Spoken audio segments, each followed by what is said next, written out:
A partir de estos momentos, nos enlazamos con las regiones del país a través de Conexión Perú. Te informamos y te acercamos al Perú. Un saludo al autor. ¿Cómo está usted? La verdad que agradezco mucho la invitación y más aún creo que mi tarea como militante de un partido con historia, con más de 100 años de presencia en el continente y casi 100 años de presencia en el país, es estar siempre en el día a día de la política nacional e internacional, más allá de las vicisitudes electorales, y creo que el compromiso que tenemos los militantes apristas el próximo 30 de noviembre es emitir un voto para definir nuestra plancha presidencial en nuestras listas parlamentarias. Antes de conversar precisamente sobre su participación como precandidato en las elecciones internas que van a tener lugar en noviembre próximo, voy a quitarle unos minutos porque usted es un experto internacionalista. Con mucho y hay gusto. temas que son de actualidad. Uno es el caso de Bolivia, el otro es el caso de lo que está ocurriendo con la administración Donald Trump, que prácticamente le ha puesto un paralelo al gobierno de Gustavo Petro. Le ha dicho que si no aplica una política de control del narcotráfico, simple y llanamente ya se están aplicando un conjunto de medidas comerciales. Vayamos por el tema de Bolivia. Tienen un nuevo presidente, Rodrigo Paz Pereira, de la Democracia Cristiana, asume el próximo 8 de noviembre ya de manera oficial. ¿Cómo está mirando lo que está ocurriendo en Bolivia? Bueno, lo más importante es que el MAS, el movimiento al socialismo que marcó la historia política de Bolivia en los últimos 25 años, con el liderazgo de Evo Morales, ha pasado a un segundo plano, no participó de la segunda vuelta, pero sí creo que el voto de la militancia y los sectores cercanos al MAS y a Evo Morales han sido determinantes para la victoria del candidato vencedor, porque creo que ese voto en menor o mayor medida ha inclinado la balanza a favor del candidato que, según las encuestas de opinión días antes realizadas en todo el país, en Bolivia, daban como ganador o virtual ganador a Tuto Quiroga, que ya había ejercido la presidencia de Bolivia en anterior oportunidad. En todo caso, no podemos tampoco desdeñar la presencia del MAS. Si bien no ha sido protagonista de la segunda vuelta, creo que con los votos de sus militantes, insisto, y de sus sectores más próximos, ha podido determinar en la recta final una victoria por algunos puntos de diferencia, y sé que hay algunas observaciones, sé que hay denuncias de fraude. Creo que por la salud democrática de Bolivia se podría practicar una auditoría internacional liderada por la OEA, que ya intervino en un proceso anterior en el 2019, cuando Evo Morales de forma irregular se hizo de la victoria en horas de la medianoche, ¿no? Ahora, lo que usted dice en realidad nos ubica en el terreno de poder entender el porqué del voto de lo que antes fue la militancia del movimiento al socialismo y ahora se vuelca hacia la candidatura de Rodrigo Paz Pereira, ¿no?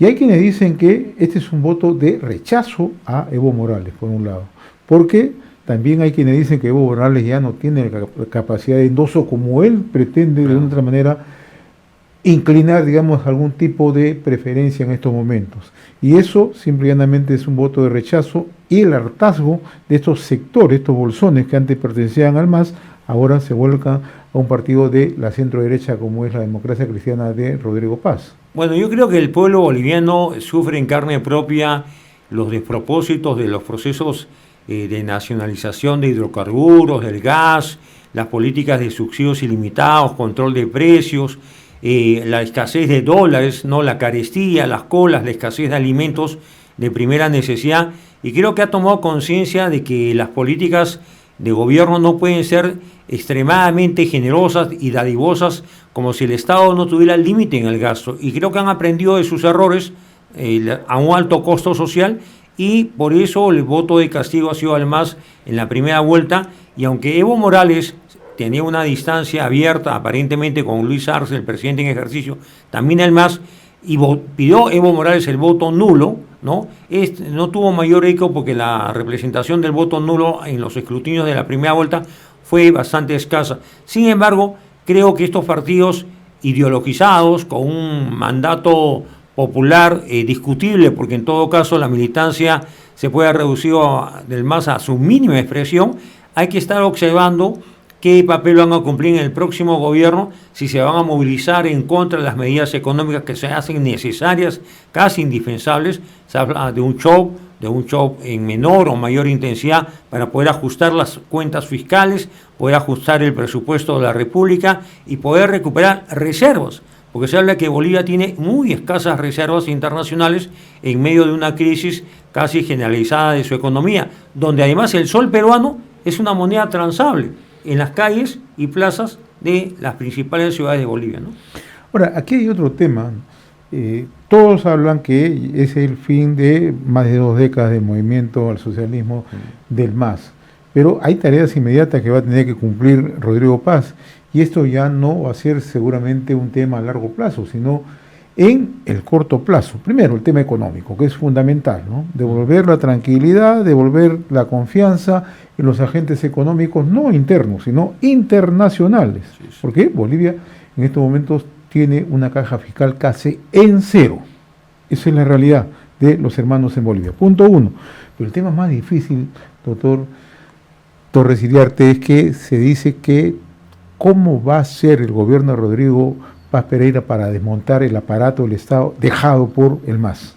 Bueno, esa es una tarea difícil porque estamos ante supuestamente un líder que tiene alguna experiencia política, no tiene tal vez el liderazgo fuerte, hegemónico de un líder carismático, un líder, digamos, que pueda arrastrar multitudes o muchedumbres, y por eso siempre digo, observemos, Milei en Argentina inició reformas económicas y el peronismo, que sabe hacer política y que sabe movilizar a sus seguidores, a sus sindicalistas, a sus gremios, está actuando políticamente. Le ganó la elección en Buenos Aires hace pocas semanas al candidato Milei, y ahora se apresta a ganar las elecciones legislativas en Argentina. Entonces yo quiero advertir que si el gobernante electo en Bolivia no tiene manejo político, no tiene habilidades políticas y sabe tratar con el segundo más votado, el señor Quiroga, para llegar a una coalición de gobierno y tener una presencia en ambas cámaras y hacer gobernable un país convulso, porque Bolivia ha sido uno de los países más convulsos de la región sudamericana, si hacemos un recuento en los últimos 30 o 40 años. Entonces hay que encontrar caminos de concordia y sobre todo hay que evitar la movilización de los llamados cocaleros, de los líderes sociales, de los llamados líderes populares, porque hay una prédica y hay un sector radicalizado de la sociedad boliviana que no va a cesar, estoy seguro, de ser opositores abiertos al próximo gobierno, ¿no? Vayamos al otro tema, Colombia.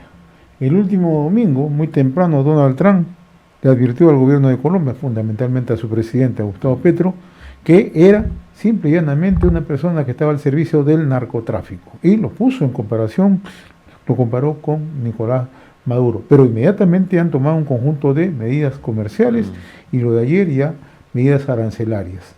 ¿Cómo mira este tema? Porque por años también Colombia se convirtió en una suerte de espacio para el combate del narcotráfico y era precisamente una suerte de ícono en la región latinoamericana para la lucha contra el narcotráfico. Si no, basta recordar el Plan Colombia. Claro, el Plan Colombia data del año 2000, ¿no? Hace ya 25 años hubo fondos de la cooperación norteamericana para hacer viable un plan de pacificación y un plan de desarrollo alternativo, ¿no? Así es. Pero no tuvo el éxito esperado. Luego el gobierno de Álvaro Uribe puso mano firme en la lucha contra el narcotráfico y sobre todo contra los levantados en armas, y luego cambió esa política cuando Santos, que había sido de alguna forma del entorno del presidente Uribe, cambia de estrategia y llega a un acuerdo de paz que en mi concepto ha fracasado y que no ha tenido los logros que sus patrocinadores esperaban,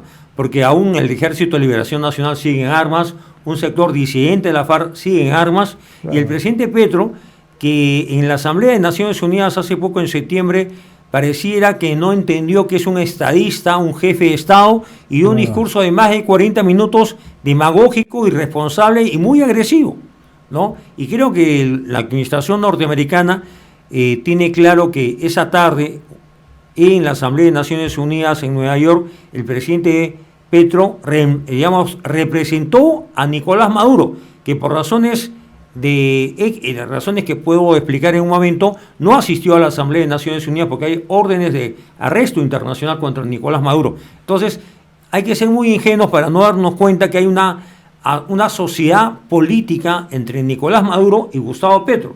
Ahora, si la administración norteamericana entiende que hay una dualidad, una complicidad entre el gobernante tiránico de Venezuela y el gobernante, entre comillas, democrático de Colombia, es que no entendió nada. Y yo creo que recién la sensatez está llegando al Departamento de Estado, están entendiendo mejor el proceso latinoamericano y esta abierta dualidad o complicidad o alianza política entre Maduro y Gustavo Petro. Ahora, ¿qué implicancias puede tener?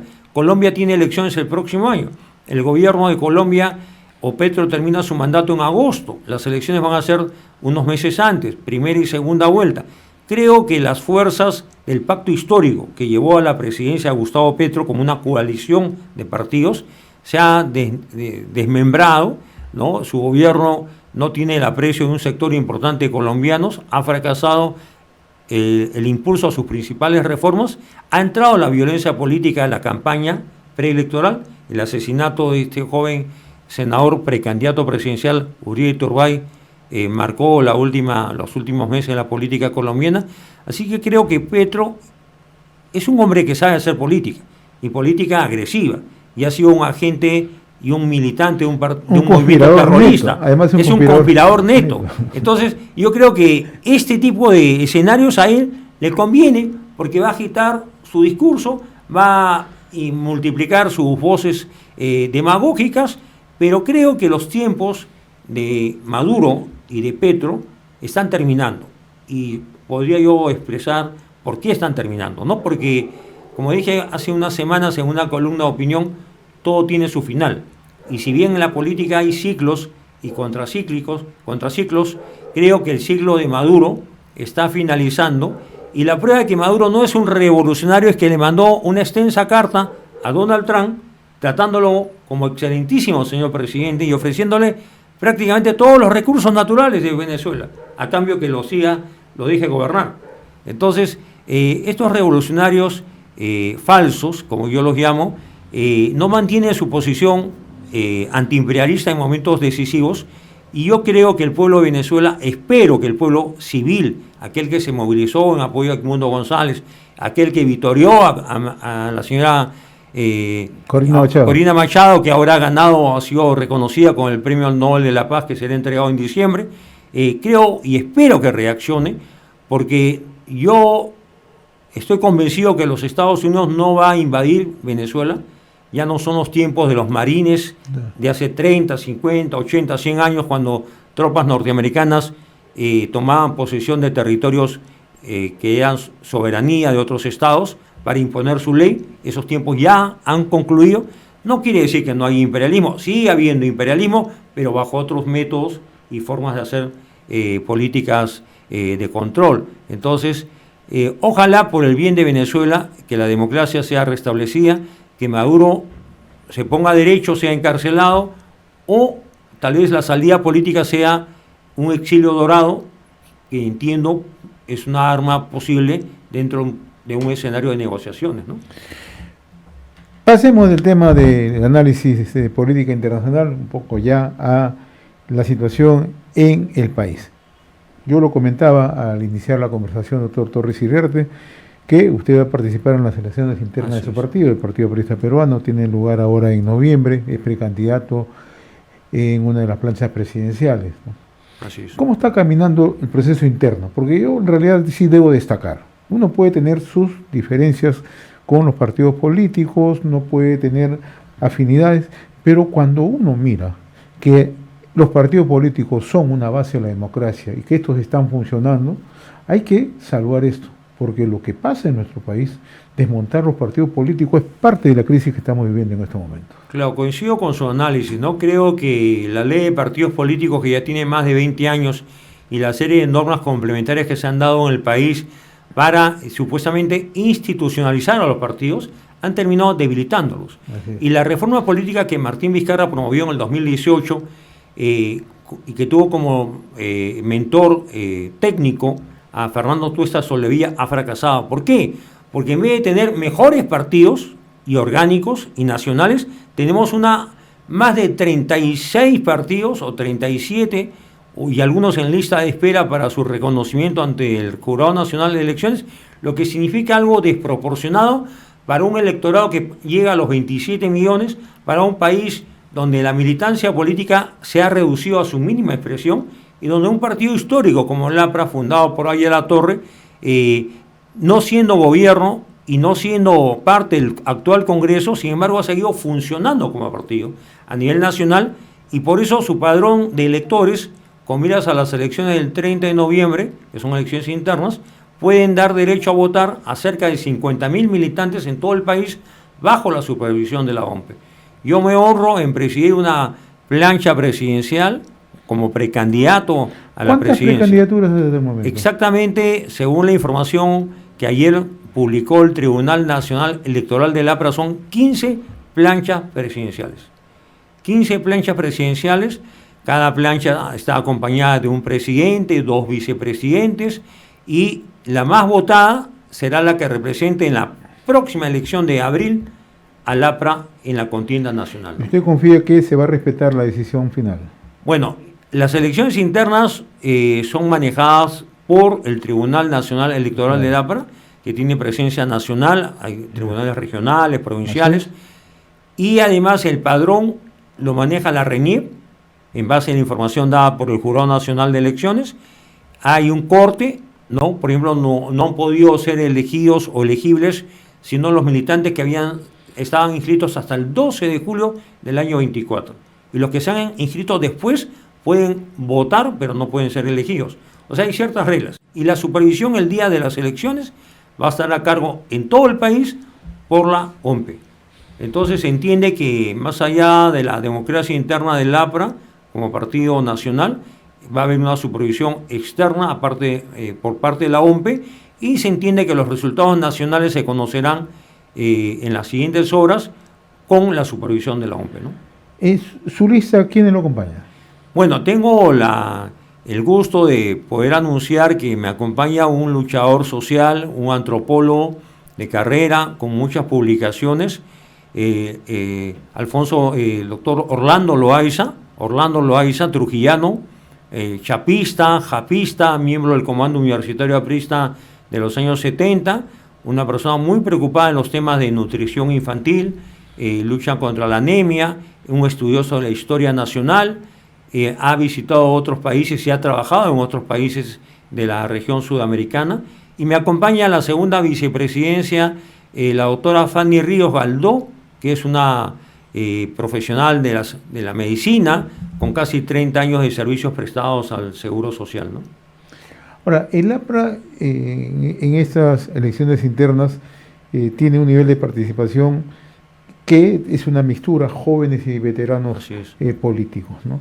Y eso en realidad creo que más allá, como yo lo explicaba, de la diferencia que puedan existir o que se pueden hacer visible en plena campaña por parte del fragor político, creo es saludable, ¿no? Ver cómo se van renovando los cuadros, cómo es que van saliendo, digamos, a la palestra, ¿no? Sí, en verdad, si uno revisa el padrón de militantes que está vigente, uno puede comprobar militantes muy jóvenes, menores de 20 años, como militantes de casi 90 o más de 90 años, que han tenido una larga presencia política como militantes de su etapa juvenil o universitaria.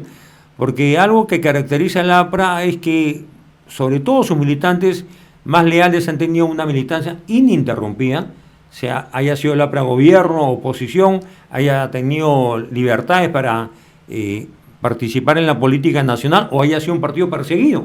Porque hay que decir a los más jóvenes que el partido aprista estuvo proscrito, declarado ilegal, cerca de 30 años de la vida nacional, en los años de dictaduras como la de Sánchez Cerro, Benavides, Prado, Odría, y que recuperó sus libertades en el año 45 con Bustamante como parte de un frente democrático, volvió a perder sus libertades después del golpe de Odría, las recuperó con Prado, ¿no? Y Aya La Torre, incluso habiendo ganado una elección nacional en el año 62, las Fuerzas Armadas vetaron su candidatura, no lo reconocieron como ganador, y se produjo un golpe de Estado de Pérez Godoy para interrumpir la democracia en el Perú, anular esas elecciones y convocar a nuevas elecciones, ¿no? Entonces el APRA luego tuvo que afrontar el gobierno de Velasco, que no convocó a elecciones como estaban previstas para el año 69, y cuando ya Latorre tenía más de 80 años, ocupó el único cargo público en su vida, ser presidente de la Asamblea Constituyente del año 78. Él muere un año después, y como legado político está el texto constitucional del 79, y el detalle de que Latorre firmó la autógrafa de la Constitución, estando casi en sus últimos años de vida en Villa Mercedes.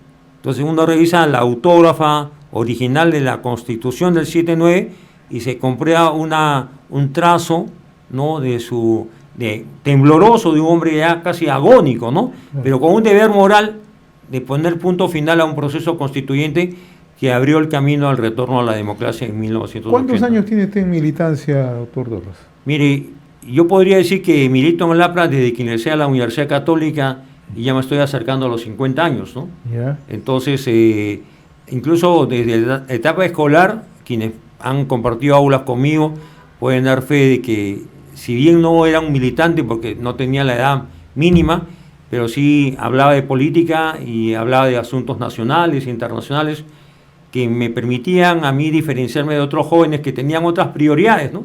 A mí siempre me ha gustado el deporte, tengo simpatías por el fútbol en especial, pero siempre tuve una pasión y un interés particular, ¿no? Que el Perú sea un país democrático, un país viable, donde la pobreza se reduzca y seamos un país respetado en la comunidad internacional, ¿no? Y mi admiración por Latorre nació siendo apenas un niño, porque lo tuve cerca en una manifestación de la fraternidad, cuando yo apenas tenía 8 años, y luego tuve el privilegio de conocerlo y tratarlo mucho ya en los últimos años de su vida, cuando yo, siendo universitario, lo visitaba en Villa Mercedes o en la Casa del Pueblo, ¿no? En las elecciones anteriores, al no cumplir con la valla electoral, ¿cómo ha servido esto para reflexionar al interior del partido?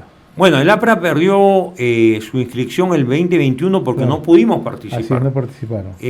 Nuestras listas parlamentarias fueron inscritas solamente 3, se impidió la subsanación de las otras listas, luego la compañera Nia Vilches, que era la candidata presidencial, optó por renunciar y perdimos la inscripción al no participar. La hemos recuperado el año 23 luego de un proceso de reinscripción y estamos prestos para participar en las nacionales del próximo año y en las regionales y municipales de noviembre del próximo año. Ahora, nos ha servido de mucho porque en la etapa más difícil, cuando no teníamos inscripción, se pudo comprobar quiénes son leales con el APRA y quienes prefirieron, digamos, esperar un mejor momento para volver a inscribirse. Entonces, el partido logró su inscripción con algo más de 30.000 inscritos, ahora estamos cerca de los 50.000. Hay muchos que su ficha de inscripción hay que darle trámite, hay todo un procedimiento, y yo creo que si el APRA recupera la confianza de sus antiguos electores, de sus tradicionales electores, de aquellos que han perdido un poco la fe en el APRA y la recuperan, el APRA puede estar el próximo año en segunda vuelta, porque ante la pluralidad de partidos, tal vez con 15% o algo más del porcentaje nacional, pueda un partido estar en segunda vuelta, ¿no? Bien, en realidad vamos a esperar las elecciones internas en noviembre. ¿Qué fecha exactamente? Exactamente, la elección interna va a ser el domingo 30 de noviembre a nivel nacional, ¿no? Y los centros de votación van a estar supervisados por la OMPE, el padrón lo ofrece la RENIEP, ¿no? Y por supuesto los locales de votación van a ser establecidos por la OMPE, ¿no? De acuerdo a las reglas que ellos establecen, ¿no? En todo caso es una fiesta democrática y ojalá todos los partidos, y hablo de los 35 o 36 partidos que también tienen presencia nacional, usaran esta modalidad de darle derecho de voto a cada militante. Lo que se ha conocido que incluso Acción Popular y el resto de partidos van a tener asambleas o convenciones donde los delegados elegidos supuestamente por las bases van a elegir a su plancha presidencial y a sus listas parlamentarias, ¿no? En el caso de ustedes, un militante, un voto. Un militante, un voto. Todos estamos en el partido. Hay compañeros de larga trayectoria, ejecutoria pública y otros compañeros que no han tenido... Hay reapariciones, ¿no? hay algunas reapariciones, sí es verdad, hay algunos militantes que se tomaron sus vacaciones, ahora han regresado al redil político. En mi caso, y no quiero hablar en primera persona, pero debo hacerlo, vengo participando en medios diversos de toda orientación, nacional o internacional, dando opiniones semanales, frecuentes sobre temas de coyuntura, publicando columnas de opinión, dando conferencias, así que estamos en el día a día de la política y ahora con este reto de aspirar a representar al viejo partido de Águila Torre en las próximas elecciones, ¿no? ¿Y cómo marcha la campaña interna? Bueno, hay compañeros que han empezado su campaña hace mucho tiempo, ¿ya? Hace incluso 2 años o 1 año, han tenido oportunidad de visitar muchas provincias y estar en los sectores o comités apristas del interior del país. Pero yo creo que en esos tiempos lo que prima en la forma de hacer política ya no son las grandes manifestaciones, sino son los medios digitales, los medios radiales, televisivos, ¿no? Y en realidad el teléfono o el televisor o la radio ha sido reemplazado ahora por el celular, donde el joven o el adulto o la señora o el señor, el militante de a pie, tiene opción de estar en decenas de grupos apristas y estar informado de quiénes son los que compiten, qué proponen y qué los diferencia a unos de otros, ¿no? Al final primará disciplina, compañeros.